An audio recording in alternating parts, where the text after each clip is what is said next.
So that's the physical setups. And now we're going to talk about the psychological setups, you guys. And these are the ones that really, really help me out in my recovery. I think they'll help you too.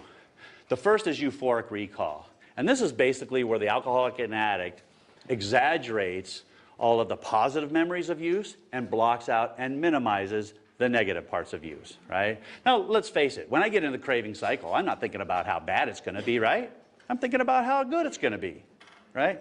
And the importance of this information, I mean, just knowing this, the alcoholic and addict, they recognize that they're focused on the positives. They can just stop and go right to the negatives. But that's if you're desperate enough in your recovery that when you recognize that you're on the positive thoughts, that you go right to the negatives, right? But what happens is sometimes we just kind of sit there with it and we let it fester a little bit, maybe get into the obsession a little bit, and then it's kind of hard to go right from the positives over to the negatives. And that's where that Think It Through tool works so well.